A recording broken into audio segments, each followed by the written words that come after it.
the second day of the reCreating Europe event. So yesterday we spent an entire day listening to the presentation on all of the research that has been undertaken in this project, and today is designed to speak about policy recommendations. And so we're very happy here to be here today in the European Parliament, even though it was a little bit difficult to get in. We're obviously running behind schedule. We can run over the intended end time of 11 o'clock, but we need to be out of this room by 11:45 because there is another meeting at 12 o'clock afterwards. The meeting has been organized by reCreating Europe in collaboration with the Office of MEP Benify here to my left, who is hosting us here and who will start with some introductory remarks. After that, we will have Mr. Axel Voss, the MEP responsible for the Copyright Directive, sharing his remarks. He will join us online. And then that will be followed by an intervention by Marco Giorello from the Copyright Unit of the European Union, of the European Commission. And that concludes that first part of that panel. And then in the second part, we will have 6 of the researchers involved in the project presenting their policy recommendations. Those of you who've been with us yesterday will know that at some points, like they wanted to already talk about the policy recommendations, but yesterday was really about the research insights, and today is about policy. And I think this gives us enough context. Maybe one more thing, it's quite remarkable, I think, that we're finding ourselves here so shortly after the adoption of the Copyright Directive, like it's not even 4 years, with a very, very rich body of research undertaken on the issues that have been addressed by the directive, on some of the issues that have arisen around the implementation, and some of the issues that may have not been addressed. So this is a very dense moment in discussions about copyright, who've been maybe a little bit in the background in the last couple of years.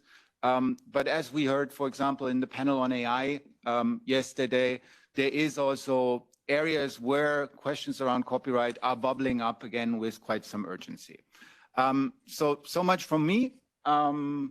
Over to you. And again, thank you for hosting us here this morning. Thank you very much. Thank you. Good morning, everyone. I'm happy that we are already for some time able to host this kind of debates and important discussions in the Parliament after some years when it was not possible. It's important for us to have these occasions of exchange and to develop a dialogue with the academic community and with those that are researching on such important topics like the one you are talking about today with this final conference of the reCreating Europe project. So I want to congratulate Caterina Sganga and her team and all the people involved for the great job they have done in the last years. We have been in contact for some time. I already participated in one of the discussions. And for the important findings of this project that I hope they will be able to interact with different directions of work that we are having in the European institutions. In my case, in these brief remarks as host, but also as a person working on these topics, I will mention some, and also the interaction with the AI Act, which is my field of work today. I'm the rapporteur together with another colleague. We are the co-rapporteurs of the AI Act, the regulation on AI that also has implications and links to the copyright work in general and with the directive. I really need to be grateful for your work, because it will be very useful for my work, but also of the other colleagues on other topics. You will see, I will mention also the big work that we are doing on data. I think it's very important that you show this action-based approach that can be articulated in short, medium and long-term policies to be adopted. I'm convinced that we will need to continue this dialogue, and this project has provided us also a platform for this to continue. The need to shape copyright in order to adapt it to the characteristics of the information society has been at the heart of the legal as well as the political debate for many years now, and still much remains to be addressed, and new challenges emerge. That's clear also in your policy recommendations. While the transposition of the copyright directive is still ongoing, with member states yet to complete it, we already see problems. One case I know very well of translation, changing proportionality of the obligations for platforms, for example, on the Article 17 and the issue of the best efforts that has sparked the debate also in my country. At the same time, the DSA and the AI Act that I already mentioned add new layers of complexity to the legal framework of the digital single market. AI introduces indeed several further layers of complexity to IPR in general. On the one side, indeed, there is the issue of data, with the struggle between the increasing need for data sets for all AI developers to train their systems and the current legal protection regimes. The database directive comes to mind here, of course. The Commission has long recognized the need to push for data exchanges, interoperability, data altruism, that the data strategy and then the Data Governance Act try to address. Even though I might say I would have expected a higher, and that's the same opinion of other colleagues, a higher level of ambition with the latter, so the Data Governance Act. The Parliament has supported from the start the intention of the Commission to reopen the Database Directive, as it is evidently not fit for purpose anymore in the current regime. It dates to the 90s, far before the advancements in digitalization and acceleration in computing capacity that now make AI such a promising area of technological development. So there was even a debate to just repeal it and substitute it completely, but we have a lot of expectations on the upcoming proposal, and that clearly has implications also for the debate on copyright, as well as one topic that was very heated, and it will come back again in new forms, in my view, during the discussion on the copyright directive, was the text and data mining topic.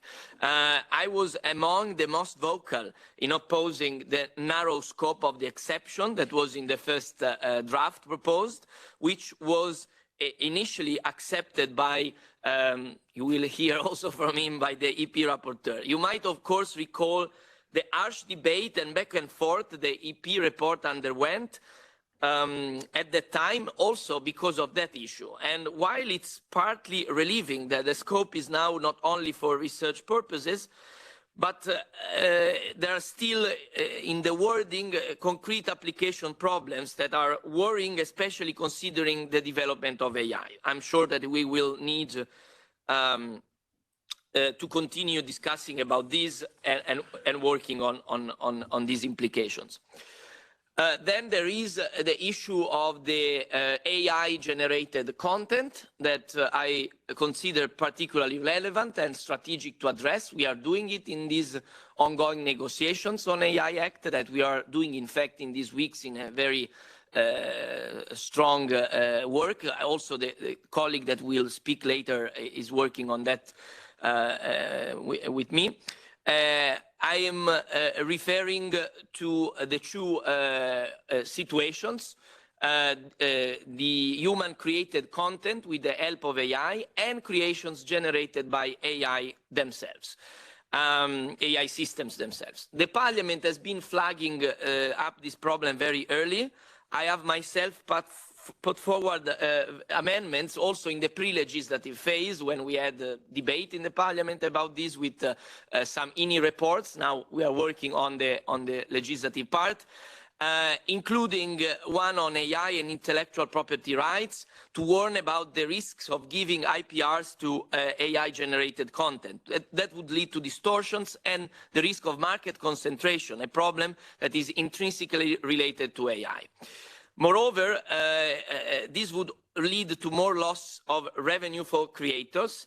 Indeed, the issue of authors' remuneration is a crucial one and was also rightly mentioned in your policy recommendations. In fact, in this regard, Article 4 of the Copyright Directive in particular could be interpreted as permissive of the fact that the DALLE type app, so for generation of content, is trained as AI app with copyrighted content. As I said, could be interpreted as permissive to the possibility of training them with copyrighted content, and this has opened a big debate also with in fact, the creators. Because the systems now have reached such dimensions that the questions arises to the compensation of authors whose content is used to train artificial intelligence without getting any payment. Another aspect that I need to mention to conclude, two aspects that again will touch also copyright issues are the use of generative AI, general purpose AI, such as ChatGPT, because there is a big debate, just to give you an idea, on the distribution of responsibility. Who is responsible for the implementation of the requirements of the AI Act for certain systems that have very special functioning and not a clear intended purpose. I will not take the time because it's not the moment on all the debate about how to put these systems in the regulation. We are working to find solutions. In the end, this kind of general purpose AI will probably be covered by a certain set of articles. Personally, I tried another approach, more comprehensive, but it doesn't have a majority in Parliament, which is to identify the reasonably foreseeable uses for this kind of systems. I don't have a majority, so I cannot pursue this way. So we are going for a little lighter approach that has more consensus in the Parliament of identifying some articles that will be applied. I wanted to mention this because this is one of those areas where, in fact, again, the content generation and the copyright issues will come up. And so I needed to mention that we will not follow the approach originally set, probably because of the different situation we were in when the Commission proposed the text, when this was simply excluded. But it was a different time, I would say. So now we are going for at least a lighter regime, but to cover in the AI Act also these systems. And also I need to finally mention a very, very heated political topic that will be one of the most difficult to negotiate between Parliament and the Council when we will go for the final phase of negotiations, which again could have implications on copyright issues and on a broader sense on intellectual property and on democracy to a larger extent, is the use of biometrics for surveillance in public accessible spaces. The Parliament is going for a stronger forbidal to these uses compared to the proposal of the Commission, which was already limiting. But this will be a big debate with the Council, with the governments, because compared to the proposal also, the Commission, the governments want more leeway to use more of these systems. So this will be for sure one of those 3-4 biggest political points to be debated. I hope I gave you some perspectives on copyright from a parliamentarian that worked on that in the last mandate, and also from the perspective of the interconnections that we see and we will see with existing work that we are doing now on data I mentioned before, and on AI Act, on which I'm directly involved. Thank you, and thanks for being here in the Parliament.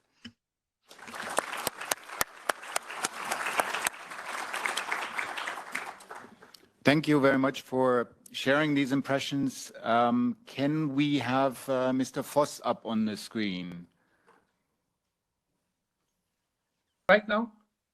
We can hear you. We cannot see you, but so welcome, and thank you very much for bearing with us and with this delay. So I think I hand over the word to you right away. If you can switch on the video camera, that would be fine. Otherwise, we'll do this by audio only.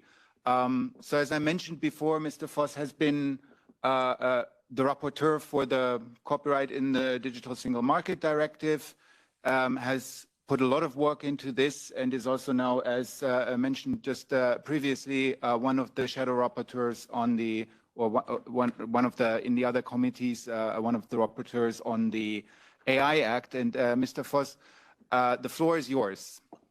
So thanks a lot, and my best regards. I'm very sad that I could not be in person with you today in the room, but so best regards to the audience, but especially regards to Brando Benifei and Marco Giovelli. So I'm very pleased to be also a part of your agenda today.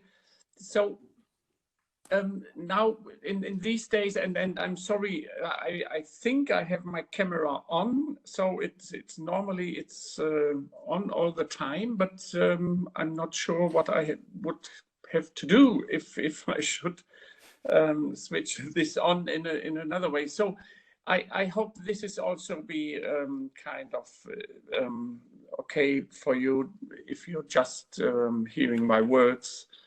Yes, we can hear you clearly, so you can continue like this. Very good.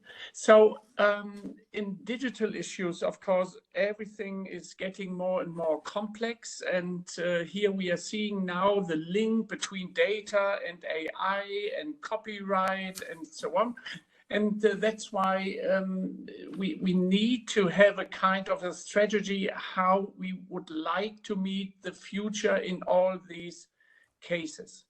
So if we are coming to data, and we have started with the GDPR at that time, so long time ago, 10 years ago, more than less. And so GDPR is in place since 2018. And we have already, or I have already the feeling this has to be updated and modernized in a way, because we need more personal data also in place.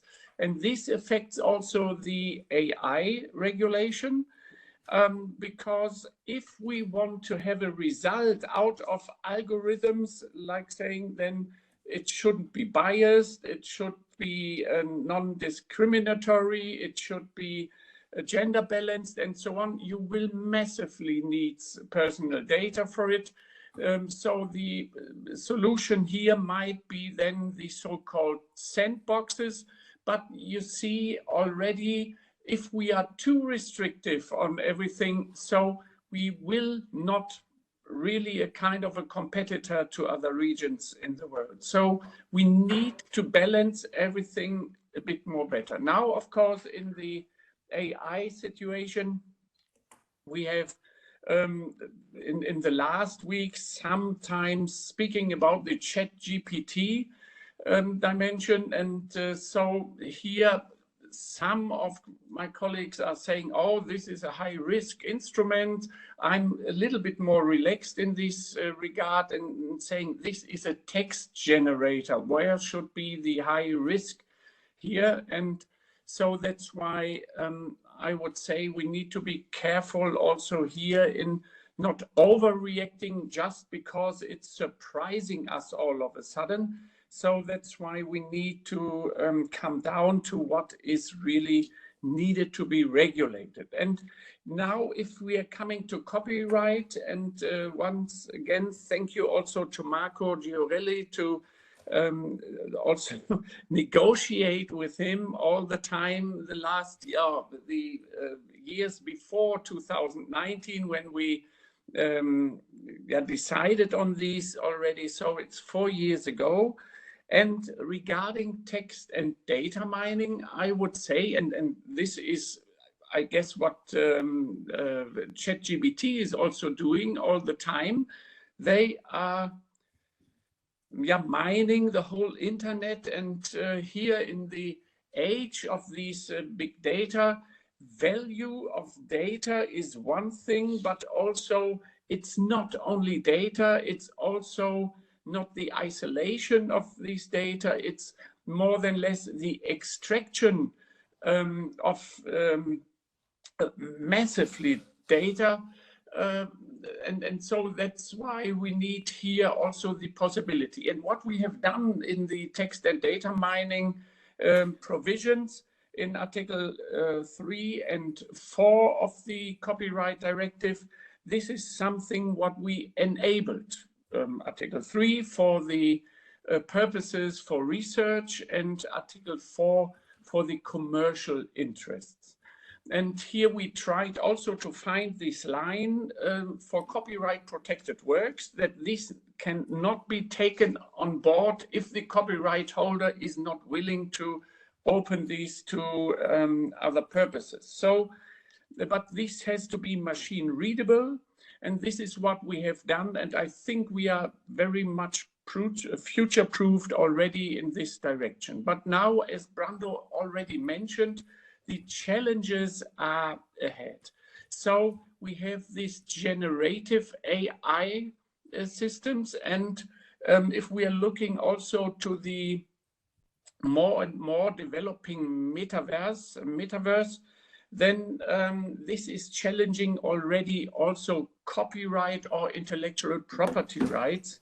And this is so far, I would say, and this is what I have learned also this week, that the music industry is extremely challenged by these new applications what are in place. So that's why we need to think about, and I do not think about a kind that we have to regulate immediately everything, but we should come up with guidelines regarding metaverse, and also regarding guidelines probably to protect copyright works or intellectual property rights. And everyone is telling, please respect the intellectual property rights of others, and please respect copyright in a way. And if you're following these, then you are fine, but if not, you will be in trouble. And here I think we need to come up with these balanced situations and trying to come forward with it. Especially the music industry is here extremely important, as we have seen in a test that without music, a lot of social media platforms won't have the success what they have right now. And that's why the music industry will be, I would say, foremost affected by this. So we need to concentrate a bit more on this. As a legislator, of course, we came out in this mandate, especially with a lot of files. And here, I'm not sure if we should also change our mindset a little bit. What we are doing all the time is to try to avoid problems and so on, but we are not enabling enough. We do not have a kind of a strategy in saying, oh, the European industry should more come forward. We try to implement some ideas like this in the so-called AIDA report. And but so it seems that everyone has or might have read this, find this probably wonderful, but then forget it at all. So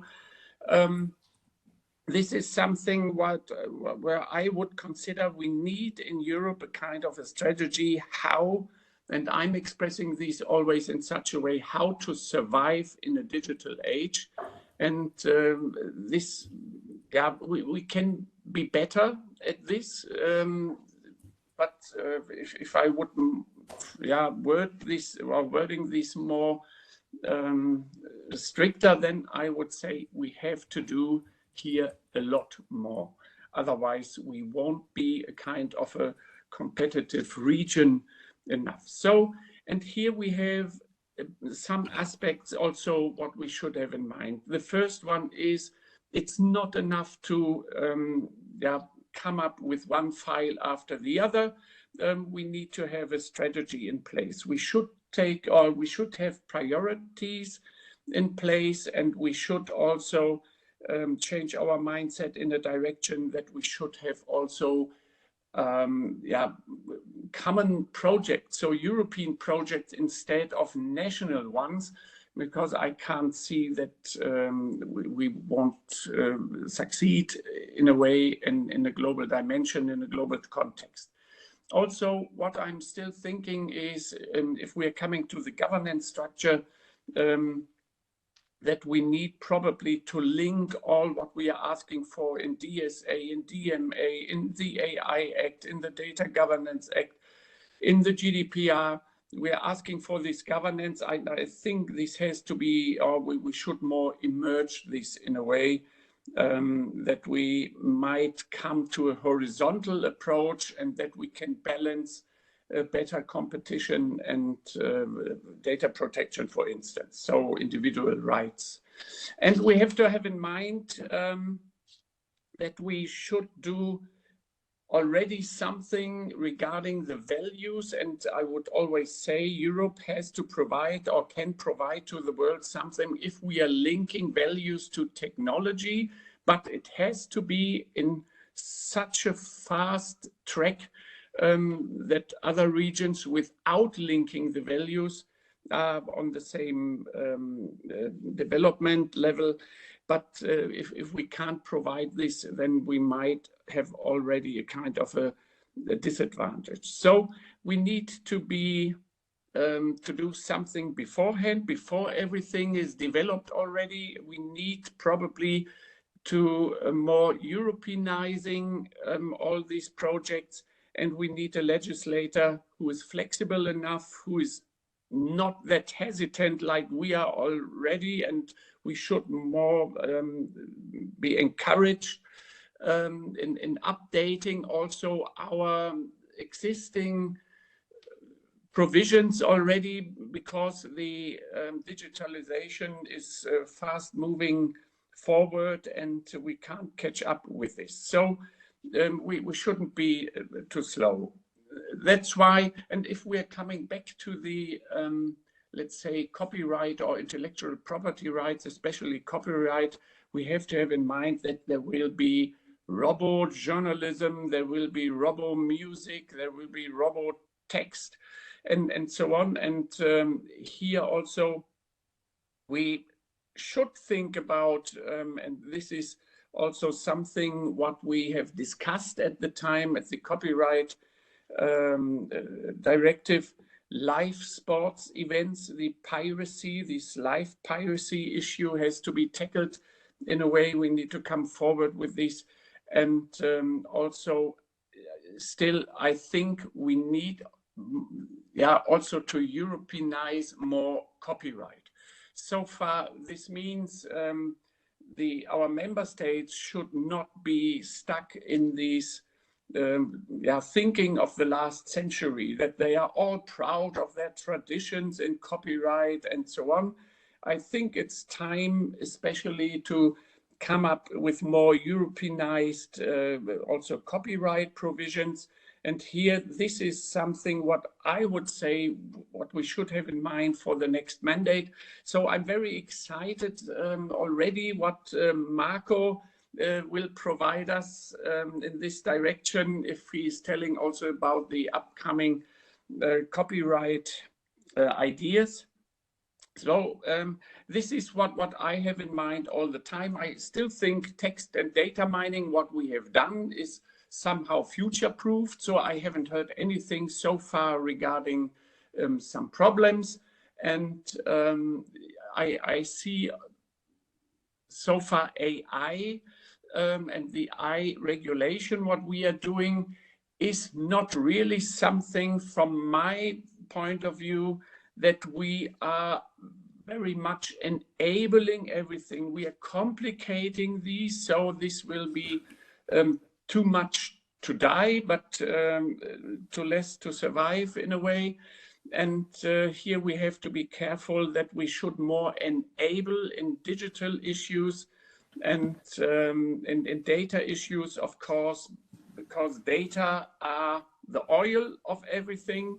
But if we're coming to this generated AI or metaverse, we will need data, we will need AI, we will need probably blockchain, we will need a currency, we will need also these questions about what we think about IPR and what we are, how we are handling copyright protected works. Thanks a lot. Okay, thank you very much. I hope you could hear the applause, and I hope you can hear the follow-up. Thanks for this sweeping overview of the landscape. And as you indicated, let's go right over to Mr. Giorello to share his thoughts with us. Thanks, thanks a lot. Good morning, everybody, and also thank you both for Brando Benifei for hosting us, Axel for his speech, and Katerina Sganga and the broad research team. You have done really an impressive amount of work. Actually, I think maybe we can discuss it a little bit in the second part of this event. So well done. Now, what can I say? Maybe I will say a few things about the past, a few things about the present, and a few things possibly about the future, which is of course always the most interesting thing. For the past, I mean, as Axel mentioned, and also Brando, of course, there has been a huge debate and huge production actually of copyright legislation a few years ago during the previous political cycle, and you know, indeed, I was one of those actually who went through the entire story.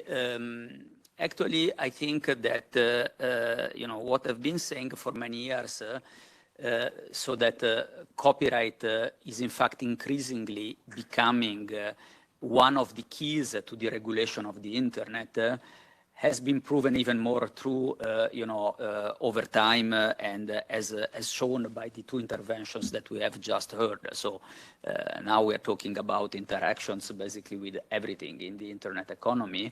This was not necessarily the case, you know, 15, 20 years ago, but it's also what, you know, brought, in my opinion, copyright really at the forefront of the policy debate in Europe.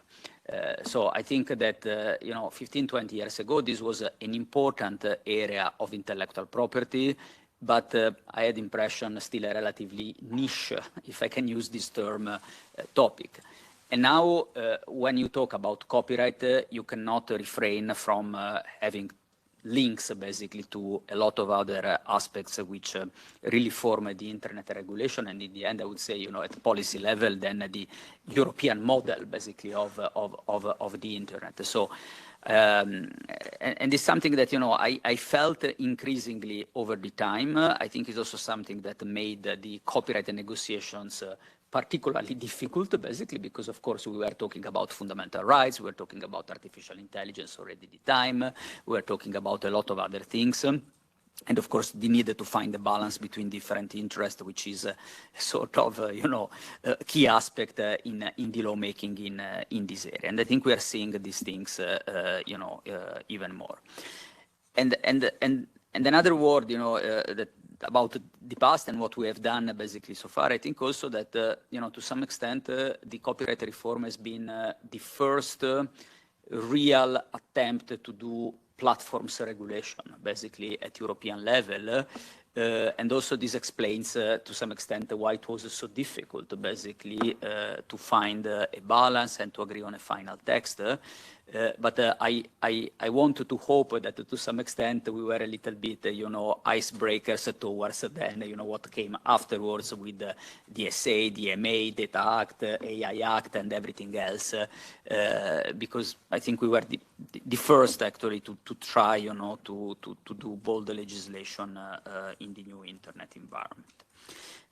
Now, the present, basically. There have been a few references already here and there to the fact that this directive is still being implemented. In fact, legally the deadline to complete the implementation was in 2021. We still have, I think, 5 member states who have not completed the implementation. The Commission has decided a few weeks ago to refer them to the Court of Justice. I understand that in many of these 5 things are accelerating a lot actually, so I think be ready, because I think in the coming weeks we'll probably have a lot of additional implementing laws. But clearly, there have been delays which I don't know to what extent they have to be, linked to the political difficulties. Sometimes I have the impression that is also a little bit, administrative capacities at the national level, which causes delay in the implementation of the directives. But the fact is that the implementation has not been completed, which also means that, we are just at the beginning of, assessing not only the legal aspects, which are of course very important, but also the impact basically of the directive in the market. So that's why, when I hear discussions about, changing the rules, I'm always a little bit, nervous about that, because logically we should, first of all, make sure that we have a good grasp of how the current rules, are going to be applied. But at the same time, obviously, and I will come to that in a moment, there are new challenges at the horizon. So, it's not realistic to work always, with the idea that you follow the better regulation cycles, by the word, and you wait 5 years before, reopening any new discussion. So that I think is acknowledged. But I think we also needed to make sure, that we assess the functioning of what we have agreed with so much pain, if I may so, only a few years ago. Something that I like, that personally, that I feel and that I wanted to share with you, is that I think that today's discussion about artificial intelligence, but also to some extent about platforms and so on, indicate, in my opinion, that the copyright directive that we adopted in 2019 is rather forward-looking. I think that, with all the difficulties actually to deal with the matter and to find, a decent final legal text and a good balance, I think to some extent we were quite right in touching upon certain issues, Article 15, the publishers, Article 17, the platforms, Articles 3 and 4, text and data mining.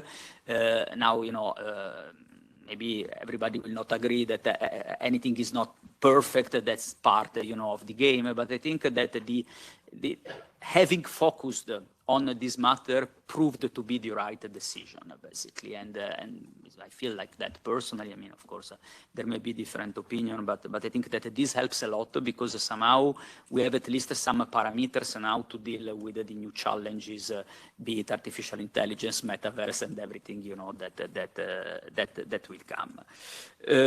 So this is, I think, is something important. And also, I have the feeling that, it's very early days, because, we just have, the national laws in place, but despite all the controversies that these topics, platforms, copyright, always trigger, but I have the impression that little by little the market is reacting, basically, and a balance is being found.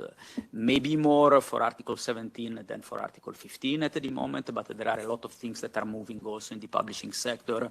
So I think that, of course, difficulties, different business interest, licensing negotiations, these things, are difficult, and, they will always be difficult, but overall, I think that, the market is reacting, and I see it as a positive aspect.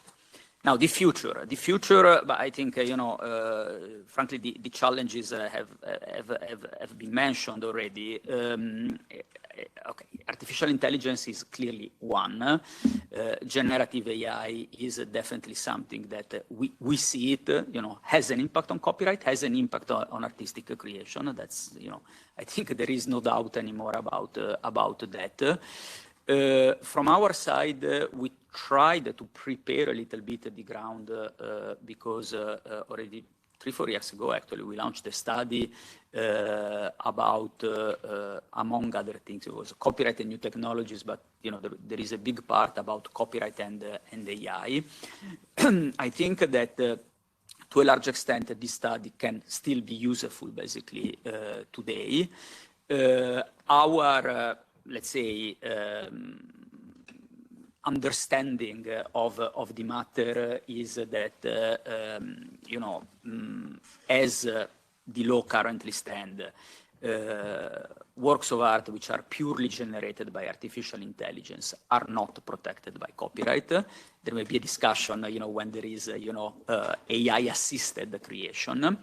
And also, I think it's interesting to see that pretty much this conclusion is also shared in the United States, basically. There have been a number of decisions of the US Copyright Office, one very recent, which are going exactly in the same direction of our current thinking. So, AI as such does not attract copyright protection. The more complicated discussion is the use of copyright-protected content for training of AI applications, and this is what both Brando and Axel were referring to in the context of the Artificial Intelligence Act. Now there is a bit of a discussion about that. For that, I think that the Article 4 of the DSM directive is a very good starting point, basically, to look at the matter, because to some extent, this balance that is in the text between, open text and data mining, also for commercial purposes for everybody and so on, but with the possibility for right holders to opt out, can be, in my opinion, a good balance, a good way, basically, to take into account different aspects on the matter. So I think it's something that, we need to keep in mind when we talk about generative AI. We have already something in the European copyright framework. Now I think that the challenges of the future are also very practical, basically, because, what does it mean opting out? How can it be done easily? By machine-readable means, which, by the way, is also a requirement, in the directive for content which is openly accessible in the internet. I know that the publishing industry, in particular, has been working at some possible standardization of a mechanism, basically, for opting out. I think we may see more of this kind of discussions. And then even the next, step is after the right holder has opted out. Is there a space for, remuneration, some kind of business, license, basically, with AI developers or with other, basically, content providers? So I think that, starting from Article 4, then there are a lot of practical challenges that would be very interested, basically, to try to shape, basically, also together with the industry, the stakeholders, way forward. A final word about the metaverse or virtual worlds, which is now also, the new horizon, basically. I must say that personally, until a few months ago, I was rather, blind on all these. But the more I discuss, the matter, the more I see that, we are potentially at the eve again of a new, disruption in the way copyright protected content is used, consumed, accessed online. I think it's very interesting to see that gaming platforms like Roblox, for example, are trying, I think, to position themselves as, increasingly as the new YouTubes, if I may put it like that.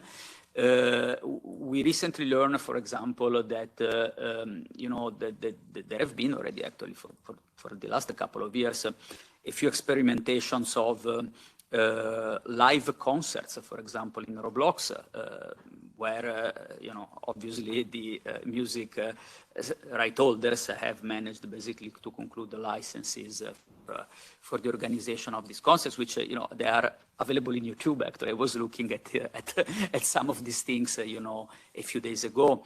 They are, in fact, new forms of creation, because basically you have the avatar of the singer singing live, but in a gaming, basically, environment with a lot of artistic creation beyond. So the challenge and the question is, okay, how, the copyright framework can adapt to that. Of course, we don't have the answers yet. I think that I agree with the previous speaker. I think we need to make sure that we enable, basically, new forms of creation, new forms of consumption in such a way that basically, we can create new business opportunities or foster new business opportunities for our creative industry and artists at large, basically, but also doing it, in a smart way, which allows basically this new environment to flourish. I don't know whether we are at the eve of a new Article 17 discussion, because of course, when you think about the metaverse, you think about platforms, and then you start thinking, well, to what extent basically the current rules would apply and would really enable licensing. I finish really with a big question mark, but I think these are really the issues that we should work on in the coming years. One final word about the level of harmonization, because I know that a lot of the research that you have done is also about increasing the level of harmonization in the area of exceptions and so on. There definitely, I think, that's the natural trajectory, I would say, of European law. Sometimes it's not very easy, because indeed it is important to be aware of the fact, and Axel again was mentioning it, that European law in a way is a very late comer in copyright. We had more than 100 years of national law before European law. So unfortunately, this is an area which is, and I'm talking by experience, particularly difficult to regulate at a European level, because almost everything has already been occupied by national law. So unavoidably, every time that a proposal is put on the table, you need, in order to find a majority in the parliament and in the council, to deal with, it's not even vested interest. It's basically pre-existing rules at the national level that potentially would need to be changed in order basically to follow the new European rules. While maybe in other areas is, I think maybe I'm wrong, because of course I look at my little turf, but maybe a bit easier, to find consensus, because when you do completely new things. So it's a challenge, and I think it's the usual challenge. We needed to see in the coming years what is feasible in terms of, increasing the level of harmonization, and where really, it may be a disproportionate effort considering different national laws. But it's definitely something that I think unavoidably will come in the next copyright discussions as well. Thank you so much.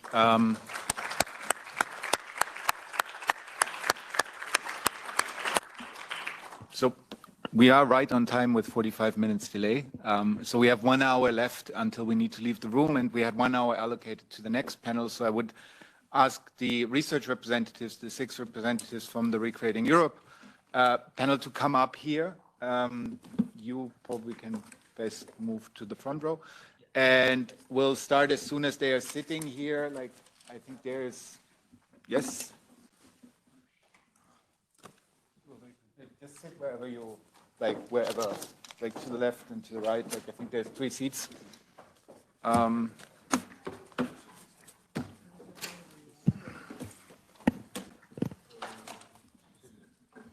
Okay, I'll take this opportunity once more to thank Mr. Benefei for hosting us, and Mr. Voss, if you're still there, for sharing your thoughts with us. And if you can still follow the research presentations, you're very much invited to do so. And otherwise, we'll now carry on with the second part of the event, which is 6 short interventions which walk us through the policy recommendations that are the outcome of basically the research that we've listened to yesterday. I think this follows the same order of the panels yesterday, the thematic panels that we go through. And to kick us off, we have Katarina Skanga, who has been the coordinator of this project, who made all of this possible, to give us a sort of quick scene setter, and then we'll move thematic panels one by one. Katarina, the word is yours. You need to switch on your microphone. Just need a second to set up Yeah. slides. And we do have slides, and if somebody can help us with getting them up on the screen, that would be helpful.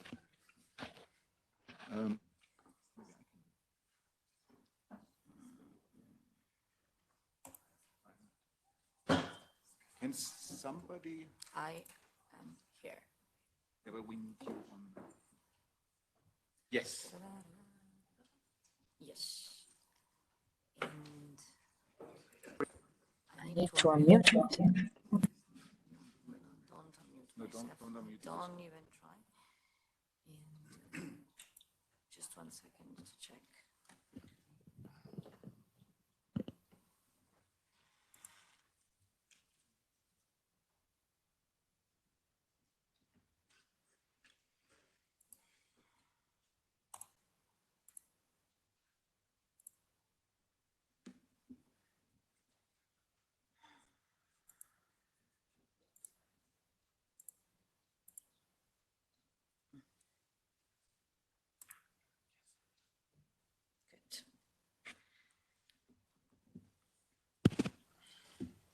Good morning, everyone, and thanks for being with us this morning after a very long day yesterday. Once again, thank to Brando Benifei and his office for hosting us today here, to Axel Voss to be with us online, and to Marco Giorello, the entire copyright unit, for taking their time to listen to our finding and to engage with our policy recommendations. My role is just an introduction here. I will then leave the floor to my colleagues to introduce and illustrate the policy recommendations for each stakeholders involved. I just want to give some background to those of you who might not be familiar with this project. reCreating Europe has been funded by the Horizon 2020 framework program back in January 2020. It is about to finish. The consortium was led by Scuola Superiore Sant'Anna, was constituted by 9 other entities, 8 universities, and the Association of European Research Libraries. We worked together for 39 months on basically 5 key stakeholders and matters that pertain to them, both in terms of access and in terms of use and production of creative and cultural content that could be protected by copyright. And those are the research areas we focused on: users, vulnerable groups, individual authors and performers, creative industries, galleries, libraries, archives, museums, and intermediaries. Each of these teams produced a wealth of results, which yesterday we had the opportunity to analyze in detail in the thematic panels of the final conference. Today, you're just going to get in bullet points the policy recommendations, which are more detailed in the booklet you got when participating, when registering at the conference. The recommendations are based on 3 main type of outputs we produced. They were directed to, on the one hand, advance the state of the art and to fill in knowledge gaps in areas which we believed still being uncovered by data to support evidence-based decision-making. But we also wanted to engage with stakeholders, and we also produced content that was made to fill in awareness gaps. So those problems that stakeholders have in understanding copyright and using it in a way that may empower them, both in terms of protective tool and in terms of flexibilities copyright gives them vis-a-vis protected content. These outputs were more or less divided in 21 reports, long, from 50 to 650 pages, 6 datasets that are freely available online, some of them also on freely surfable websites, new assessment and measurement tools that can be used for future impact assessment activities, 6 sets of best practices directed to stakeholders, and 5 sets of policy recommendation, which is what we are going to discuss with you today. The first one to present the policy recommendation is Peter Meze from Szeged, who will discuss our findings on end users and vulnerable groups. Thank you. Thank you, Kate, and thank you very much for attending this event today. Let me immediately start with something. I wasn't the work package leader of work package 2, at least maximum for 1 year or so, but Ariane Martinelli did an extremely good job to keep all of us on track. Nevertheless, I have the chance to sum up what we have done in work package 2. And actually, I mean, this was 3 years you heard, so we are going to give you a lot of feedbacks, what we have done. So there are a lot to say from a 3 years long research in this field. At the same time, I try to merge the information, what we put on the slides. We have 22 recommendations just in work package 2. It's impossible to list all of them and mention them in great details at this point. But on the first slide, you can see recommendations related to copyright flexibilities in general. From these 7 points you can see over there, there might be 4 main groups to mention here. We argue that several limitations and exceptions under the European copyright regime are, well, frankly speaking, a little bit outdated. Their system is a little bit fragmented. Many of the limitations and exceptions are optional, and some of the terms are vague, or at least, again, outdated in the 21st century. So we recommended various changes to do in the system. Just to name or mention one thing, we recommend horizontal updates to this field. We also recommended to introduce purpose-oriented provisions to overcome the rigidities. My colleagues didn't ever say that this must be something like a fair use thing, never mentioned that. But we use one example here as a good one for this field, transformative uses. Transformative uses must be better embraced by the European copyright regime to keep up to date with the 21st century needs of end users. Again, this work package is on end users. The third point was about CGU doctrines. We have spotted that various CGU doctrines are not properly followed by the national courts or legislation, and therefore we recommend to somehow take further steps in order to maximize the effects of harmonization by taking these doctrines into consideration by national entities better than before. Finally, my colleagues argued its time has come to focus more on the subject matter of copyright law, to speak more about protected works, and also focus on exclusions, public domain questions, but also it might be the time to reconsider again the approach to, as we also heard it from others today, artificial intelligence. On the next slide, you are going to see a couple of specific examples. My colleague, that's too much. Okay, go back. That's okay. I'm not that quick. I try to be quick, but not that quick. My colleagues recommended to focus more on questions like private copying, like the quotation and parody exception. Like to mention this one, we all know that CDSM directive is mandating the countries to implement the parody at all and quotation at all exceptions in their systems. But there is a real question whether this should be only relevant for the OCSSP environment or generally. I can tell you I'm Hungarian, so in Hungary we implemented finally and luckily the parody exception to cover every kind of parody uses, but this is not the same everywhere. So my colleagues recommended to discuss this question further, and by the way, to introduce these exceptions at in a mandatory form to cover every kind of activities of end users. My colleagues also spent a lot of time on focusing on limitations and exceptions related to informatory purposes. They also argued that Article 17 was, at least to say this way, a missed opportunity to meet the needs of end users in this respect. They also recommended in great details that we might need to focus a little bit more on the research exceptions. Research and teaching are regulated quite closely under the European acquis, but my colleagues recommended that we need to take further steps to meet the needs of open access and open science in the future. Finally, but we will have more slides on that, they also argued that the disability question has to be reassessed. There shouldn't be only flexibilities for the benefit of visually impaired people. We have to approach disability in a much greater dimension. Next slide is going to summarize what the University of Szeged team has carried out in these 3 years. We actually checked the end-user license agreements of selected platforms, and we, at the end of our research, found out that, again, let me stress, data collection ended in February 2022.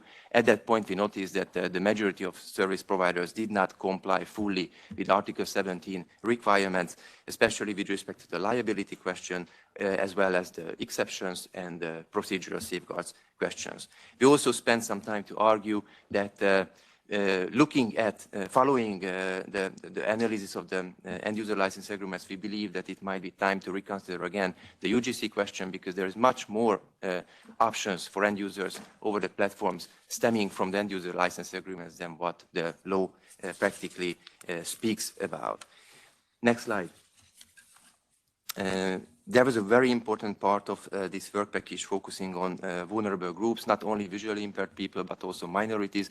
But my colleagues summarized the key points on 2 slides here. They recommended that the disability issue has to be approached in a much greater dimension. Let's go further than Marrakesh Directive and regulation.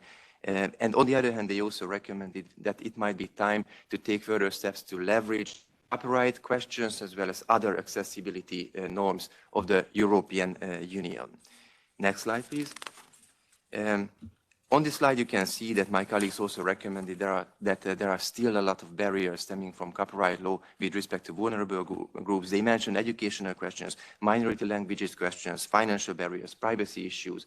They recommend to approach these questions in order to support the disabled people better, not in general, but also under copyright law. And finally, last slide is about the results of our colleagues with respect to piracy and emergency situations.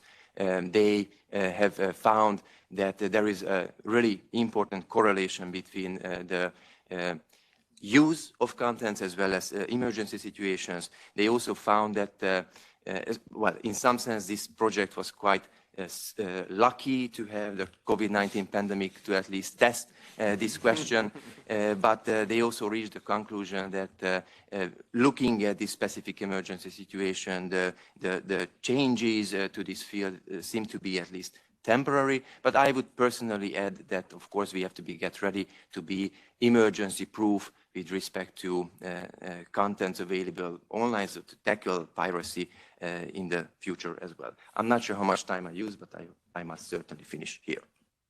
Thank you very much.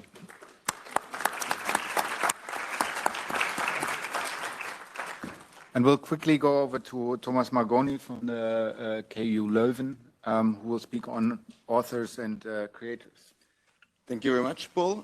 So I will give you a brief overview of our work in WP3 that covers authors, performers, and AI. I will offer you first a very brief overview of the main findings. They are structured in 3 main groups. So regarding the impact on authors and performers, we have noticed that artists spend excessive time on administrative aspects rather than in the creative phase, which is an interesting finding in its own right. That artists lost a considerable amount of income due to the pandemic, which did not necessarily benefit from a supporting measure put in place by states. That social media platforms, unsurprisingly, are becoming key for artists to market themselves. But the perception of artists is that they are not really paying off, and in particular in regard to the transparency issues. So what are the real amount of views and remuneration? And the amount of transparency, sorry, is insufficient in this sense. And that the vast majority of artists agree that copyright is an important element for their professional work, and that earnings are a direct function of this aspect. I don't see the last point, but I remember it. Sorry, I see it over here, that artists see AI both as a threat and as an opportunity for their creative process. And that generationally, so more tendentially younger authors who are more familiar with the AI tool tend to see that, that AI operates more as an opportunity for their creative process. So regarding the key finding on reversion rights, this part will be covered by my colleague Martin Kretschmer in the next intervention. Regarding the aspect of text and data mining and the input phase, as in part has already emerged from the keynotes by all three keynotes, Article 3 and 4 has become not only a text and data mining exception as it was formally devised, but have become a sort of regulatory framework for the development of AI system on the basis of the fact that to the extent that we need data to perform machine learning processes and a good amount of this data can qualify as protected works, the way in which we can access and the conditions under which we can access this data, which for copyright purposes often are works, is a gateway to regulation. So there is this clear link between the way in which we regulate data and the way in which we regulate AI development. That there is consequently a need for attention on how we call them technology enabling exceptions are implemented and interpreted, especially at the national level. And here we have seen some initial sign of possible fragmentation in which Article 4, for example, is implemented and the specific opting out wording, but also the way in which Article 3 has been implemented in a way that is a creative combination with Article 5.3a of the InfoSoc directive, which is something that the copyright directive makes possible. But that's certainly an interesting aspect to observe.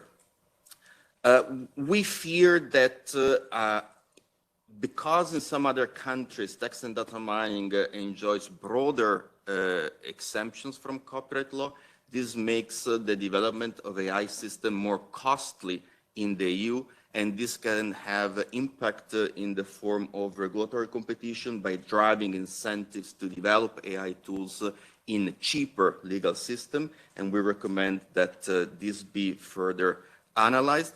And then we observe the emergence of a different, we call it a different paradigm in the regulation of data that is not based on property and copyright, but on what we call, well, what the also co-legislators call data legislation, where the main mechanism are data portability, data access, and data rights. Regarding the output phase that has been covered by Joao, we identify, as has been remembered earlier, that there is no clear evidence for the need of any legislative intervention in the field of copyright protection of AI output. That the legal presumption of authorship and ownership that we find both in Berne and the Enforcement Directive probably is insufficient as it is written right now to address the uncertainties that may be connected with authorship and ownership in AI productions. That empirical results have identified an element of uncertainty with regards to this form of protection, especially in the field of private actors' dynamics. The uncertainty in copyright protection for AI output can be mitigated not in the field of copyright properly understood, but in the cognate field of related rights. So there are interventions that can be foreseen in the field of related rights to address some of these uncertainties. And there is an apparent legal and business irrelevance of those copyright provisions that have decades ago, if I remember correctly, foreseen that in the case of computer-generated works, authorship should be taken in the person who makes the arrangement to have the AI started. So this leads very briefly to the copyright recommendations. How much time do I have, Paul? A couple of minutes? Okay. Again, I focus on the second and third one, since on reversion rights, Martin will summarize them. So they follow quite logically from the findings that we have identified. So Article 3 and 4 have become, due to business and technological development, and therefore should be seen both by law and policymakers at the obviously European, but perhaps in this phase, maybe even more importantly, at the national level, and by the interpreters, of course, as the regulatory framework, not only for text and data mining, but especially for the case of AI. And this is an aspect that we try to stress a lot in our recommendations. There is a direct link between regulating how you can access data and how you can reuse data. So the conditions under which this data, that I repeat, often are in our field copyright protected works, and the way in which AI can be developed. So regulating data is a form of, has become a form of regulating data-enabled technologies, and thus mainly AI. And then there is a direct link here, and there is a need for an acquisition of even more awareness of this effect. It follows logically then that the exceptions that allow this interface, which are certainly mainly Article 3 and 4 of the Copyright Directive, but also, for example, Article 5.1 and to a certain extent 5.3a, need to be assessed in their national implementation and interpretation, especially with a view to ensuring that cross-border uses are made possible. We suggest to analyze further the compatibility between the property-based approach and governance-based approach, so the new paradigm that is being brought on the table by the data legislation via what we think will become the interface for these two worlds to interact, which are common European data spaces. And again, of course, assess the feasibility and desirability, not only at the EU level, but also at the national level, to turn these exceptions into not only mandatory, so implemented exception, but also an exception that cannot be overridden by contract and or by technological protection measures. Very briefly, sorry, João, this is your part. So again, we obviously follows from the findings, but we don't see any case, and therefore we recommend not to take action in the field of recognition of authorship to AI creations. That the development of artistic business and contractual practices regarding AI output protection and authorship should be closely monitored, so through further studies before any action should be considered. And then that consider legislative intervention for the EU harmonization of the requirements for granting related rights to performers independently from the copyright status of the content performed. To consider the development of stakeholder dialogues and co-regulatory approaches with a view to identifying and developing best practices, and model clauses to guide AI service providers in their relationship with users as concerns to AI output protection. And finally, the presumption of authorship and ownership in Article 5 of the Enforcement Directive should be scrutinized with a view of future legislative intervention. Thank you very much. Okay, thank you, Thomas. And we're continuing with Martin Kretschmer from Create at the University of Glasgow, who's going to talk about the recommendations for creative industries. Yes, good afternoon or good morning. It depends how, in which time space you are. We just swapped here, so I'm not Peter Mese, but it seems sensible to move in a bit closer to the microphone. So my role today is, I worked with colleagues on two work packages, so performers and authors and creative industries. And I will offer just 4 observations which link those 2 work packages. And I should acknowledge, the work package leader for creative industries was Marta Iljadica. So my 4 observations relate, 1, to the role of copyright within this wider digital strategy. And we've heard from all the early speakers, from the members of parliament, and also from Marco Giarello, that we need to understand copyright now in a different context. So I want to offer some observation on that. Then I will say something about the ambition to support primary creators, authors and performers, and what interventions are possible and how we think about that. Then I would say one thing about the ambition of reCreating, innovation, reuse, innovative potential, and then something about practicalities of proof of concept, which I believe we need in many areas before we legislate. So on the first point, so understanding copyright law now in a much wider context, we've heard about the DSA, we've heard about the Data Act, AI Act, data governments. So there is a whole range of concepts here relating to data spaces, relating to transparency, relating to interoperability, portability. So these are all concepts which pose a challenge for copyright law. So that's not how we normally think about what we do. So even though all our previous speakers said, yes, copyright, was early. We were the first to regulate platforms, and we're a trailblazer, and we now fit in this big new agenda. In fact, that's not easy. It's not easy. There's a fundamental challenge here, and I think we need to acknowledge that these concepts pose difficulties for the way we think about copyright law.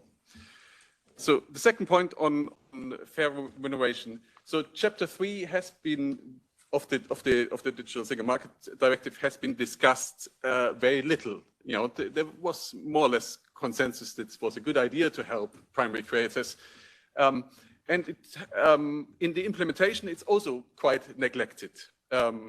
So they're interesting and in some ways revolutionary at the European level provisions in there relating to transparency, relating to revocation. And one of our projects was on the right to revocation, which enables, if there's lack of exploitation, for primary creators, authors and performers to reclaim their rights and then license them to different parties. So that seems to be potentially a powerful mechanism to both to bargain again, and also to make material available which would otherwise disappear. So this seems to be a good thing all the way around, but our study, led by Ola Vogel, demonstrated really that there is no clear understanding what lack of exploitation actually means in a digital context. So throughout the European Union, there is a variety of approaches to that. If you put something on the market once, is that already exploitation for the term? If you have something on a digital database, is that exploitation? So what is digital use in this context? How do you trigger reversion? So that's a question which I think would be helpful to clarify.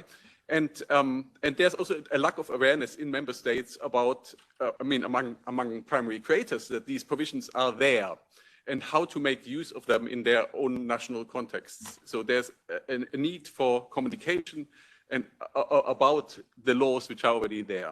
So that aspect, I think, for primary creators is extremely important.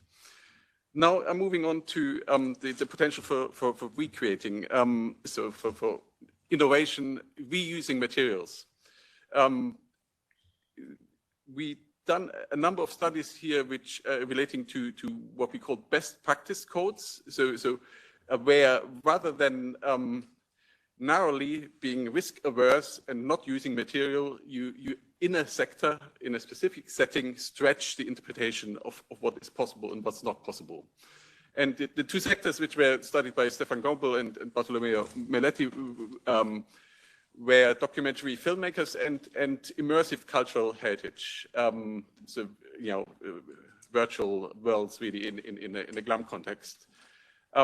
So what I would just say here, again, this is for the policymakers at European level, not a big ask. Essentially, it is a facilitation ask, possibly, but it's also, I assume, an offer to the subsectors to assemble and establish best practices in a new way.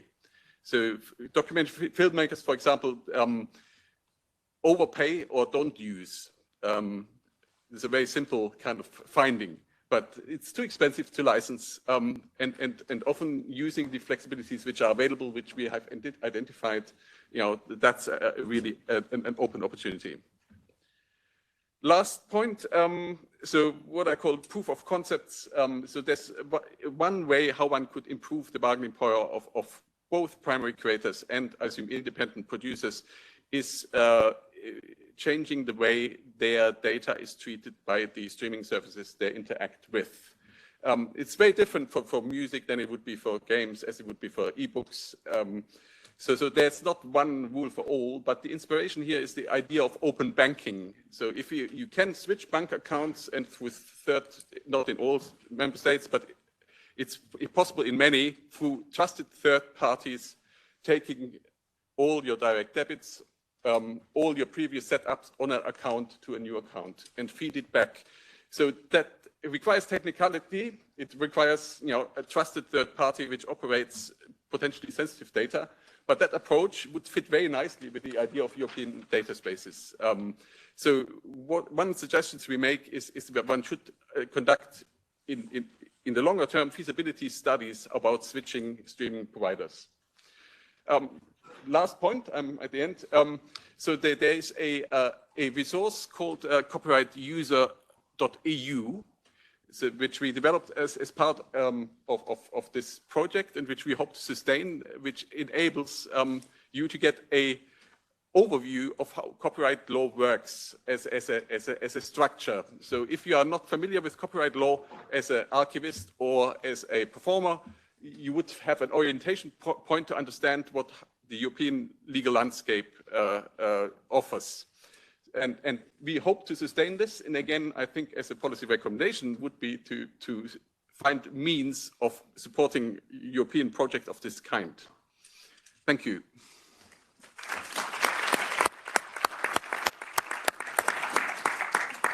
Thank you, Martin. And we'll continue with Roberto Castro from the University of Trento, who's going to talk about the policy recommendations that apply to cultural heritage institutions. Thank you, Paul, and thank you, Caterina, for the coordination of this project. It was a very extraordinary experience from a scientific point of view, but also from a human point of view. In this very brief presentation, I will illustrate the policy recommendations of about cultural institutions. It's the result of 3 years of works, also empirical, not only theoretical work. I wish to thank all the participants of the group, especially Giulia Dore of the University of Trento, Marta Iliadica of reCreating University of Glasgow, and the other member of my group in Trento, Marta Risi, Paolo Guarda, Laura Di Nicola. Next slide, please, Caterina. Thanks. As I said yesterday, we are in a very fortunate position because we are legal scholars. And legal scholars speak not on behalf of interest, but on behalf of science. Scientia Juris. Obviously, legal science is not neutral, is oriented towards principles and values. And probably the most important value in the copyright law is about the defense of a diverse, inclusive, democratic culture.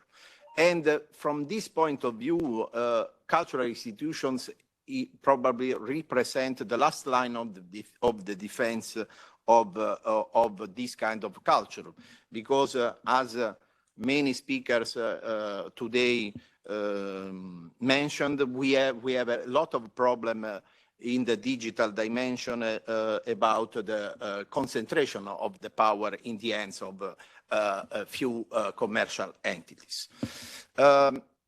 In this perspective, we, for sure, we acknowledge the work of European Union decision maker, but from our point of view, European Union copyright law is not fit for the digital future of cultural institutions. Next slide, please. Thanks. I try to summarize some point of our policy recommendation. The first policy recommendation is about a systematic reform of copyright. We suggest to undertake a systematic and holistic reform of copyright while all exceptions and limitations are mandatory and cannot be overridden by contract and by technological protection measures. Next slide, please. The second recommendation is about the clarification of the European Union copyright framework. From this point of view, it's very important to consider introducing mandatory purpose-oriented provisions, allowing free uses for cultural heritage sector, included but not limited to cultural institutions. Next slide, please. The third recommendation is, in the third recommendation, we suggest to reduce copyright term and to upload public domain against any potential detriment of exception and limitation or excess of exclusive right, providing a broader, stronger public domain. Next, please. And the fourth recommendation is about a critical point, the relationship between copyright law and cultural heritage regulation from a public law point of view. There is a clash. We have many examples about this. For example, we talked about yesterday about a recent case in Italy about the use of image of Uomo Vitruviano of Leonardo da Vinci. In this case, it is very evident the clash between the idea of the defense of public domain and the interest of some cultural institutions to defend the use of the image. So this kind of problem, I think we have to address in the future. Next slide, please.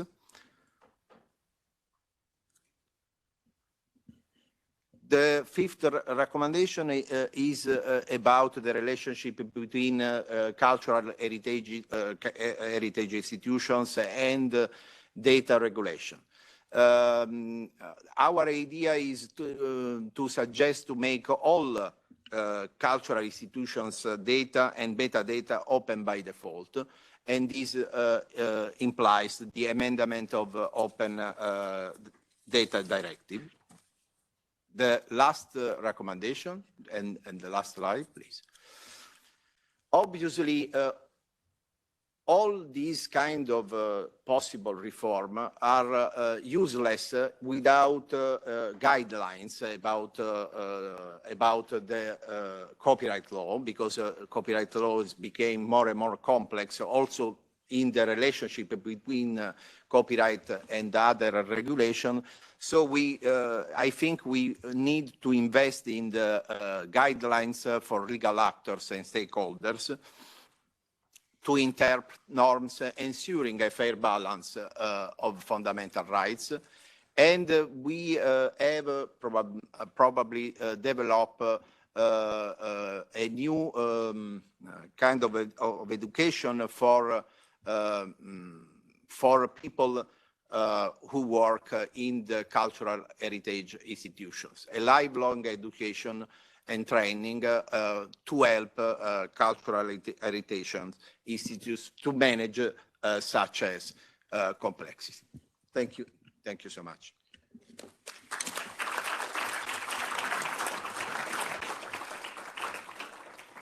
Thank you, Roberto. And we're continuing with the last presentation, which is João Quintais from the University of Amsterdam, who's going to speak on the hot topic of intermediaries. Thank you very much. It's great to be here. All the same thank yous to Catherine and the team. I will briefly talk about this uncontroversial topic. First, I'll talk about the key findings, summarizing our 1-hour panel in two slides, and then onto the recommendations with some preliminary remarks. But on the key findings, I think what very briefly we saw from our research is that there is a sort of bifurcated, we call it yesterday, bipolar legal framework for copyright content moderation, depending or not on the legal qualification of the platform, whether it is an OCSSP, an online content sharing service provider, or not. And initially, there were considerations that this might not be such a difficult question to define what an OCSSP is, but even looking at the Commission guidance, you already see an approach on case by case, which is understandable.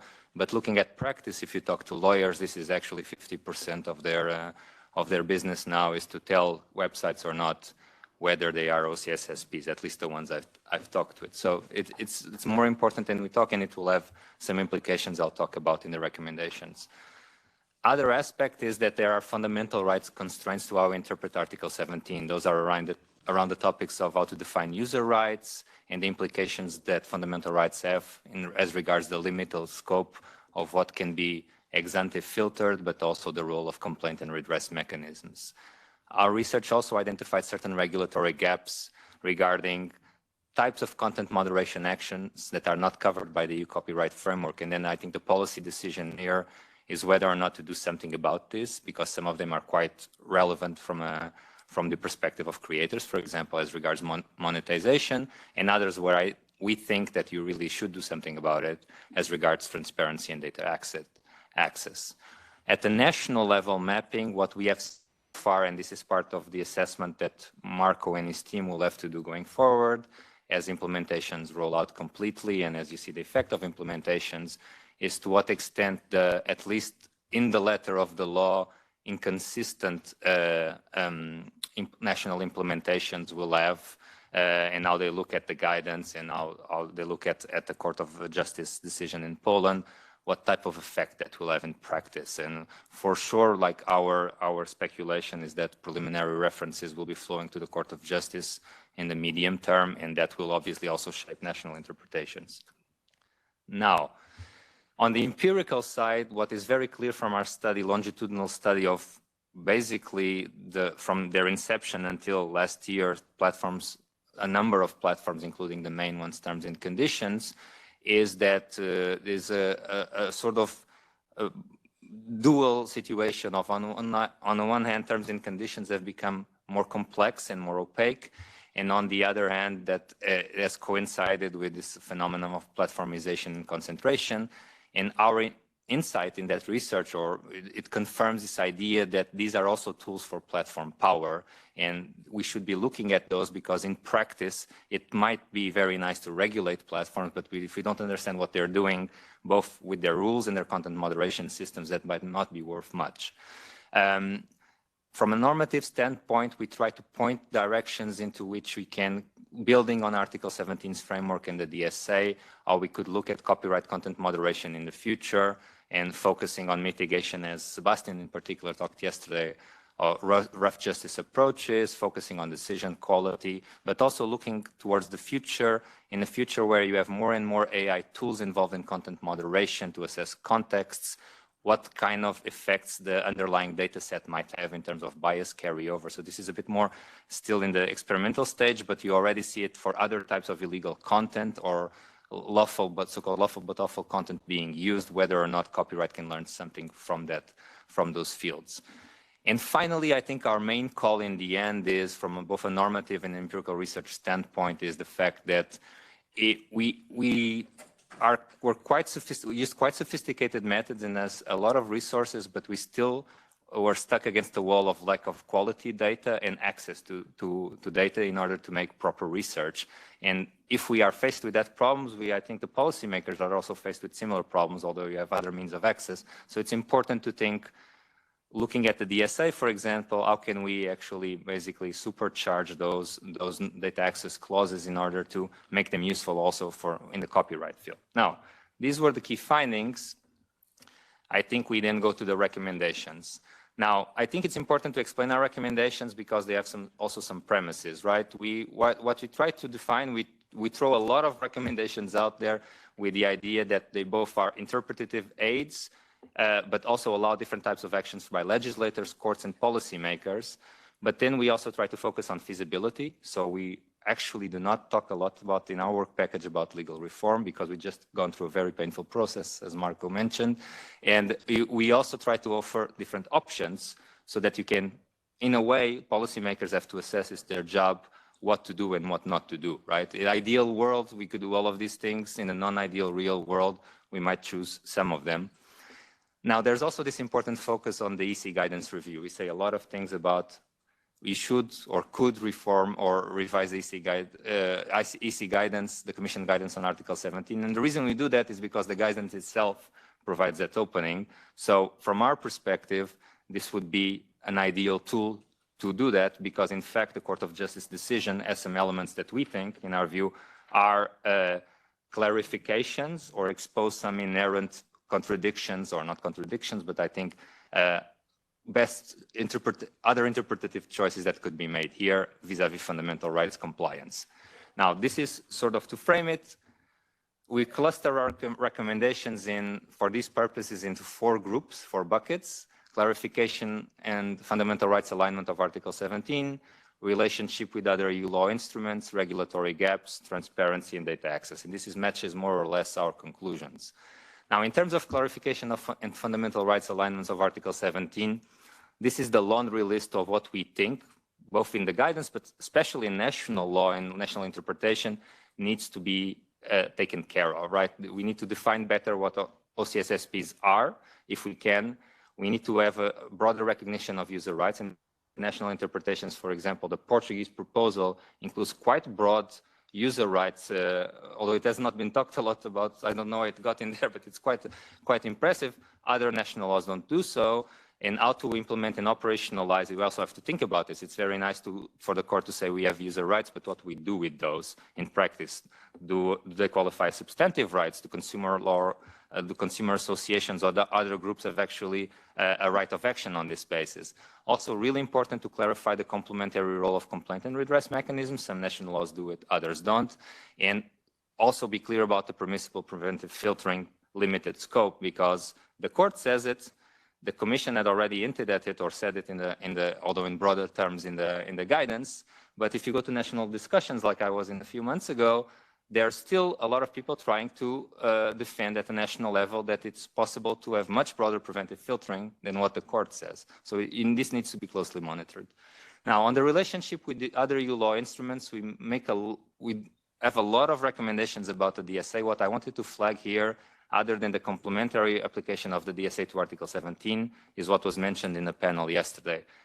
There is an element of great uncertainty about what to do with non-OCSSPs and how the DSA applies to them and potentially preempts the application of nationally developed duties of care. So if you're a non-OCSSP platform that has to comply with Article 3 of the InfoSoc Directive and now the DSA Safe Harbor Plus, the due diligence obligations in Chapter 3, does this preempt national development of secondary liability duties of care or not? And I know national courts are not taking this view, but I think for the Commission and going forward, this is really important to look at, because this might be a fundamental competence grab that the DSA does through the back door here. And then we also mentioned, and it was discussed before by the speakers, the relationship also with the Act proposal, that it's becoming clearer now. Now, finally, if the slide changes, which I hope it will, or not. We mentioned also this concept of regulatory gaps or future areas for study. Not all of it requires legislative or interpretative intervention, but this is coming, right? The importance of monetization, the fact that recommender systems have a role in copyright content moderation. Do we or do we not want to leave this to private ordering and rules outside the copyright regime? And finally, the greater attention that is needed to transparency and data access. And if that greater attention is justified, the fact that we need to look more seriously about the interface with trade secret protection. Because in some conversations that we had at certain levels, it was very clear that companies, for example, like platforms, are happy to argue for trade secret protection in order, for example, to defend against any disclosure of how our algorithm works. But, you know, if you want to comply with what the court says in the Polish decision, you kind of need to know how the thresholds are set in order to understand the level of permissible filtering. And if you don't know that, you're just, it's very difficult to make an informed decision on it. So I would end on that. Thank you very much.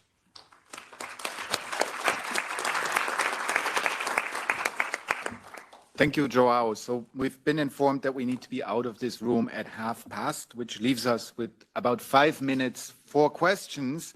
I wanted to give, like, if someone from the Commission wants to respond to any of this, like, you have priority. Otherwise, please ask very short, interesting questions. If you... No. Marco wants to take the floor. I just wanted to thank you. You raised a lot of interesting things, so I would have questions for the next 2 hours, but I stop here, so maybe to give space to someone else. Okay, anyone? Now or never? I think that's never. Maybe this has been so much food for thought that people need to digest to some degree. Then let me try to wrap this up. This has, as mentioned, I've been closely observing this project through its entire time frame. It's been like a massive project, as evidenced by the output presented today and yesterday in 2 very full sessions. It's been amazing to see like the dedication of the team also in these very challenging times of setting this up and getting this up to speed under the conditions of the pandemic. And I want to thank all of you for the work that you've done. I think there is, as we've heard just right now, like a lot of things that move discussions in this field forward. I hope this will be basis for a number of additional conversations, questions where we look into these issues. I'm looking forward to having these discussions in lots of different places, and I want to thank all of you who came here today, and especially all of those who've contributed to the project, and maybe most of all, Katarina, for coordinating, for keeping this entire thing together. And I think that's it, at least for today. Like, I think the project will run a little bit more. Thank you so much, and have a nice day, all of you, today.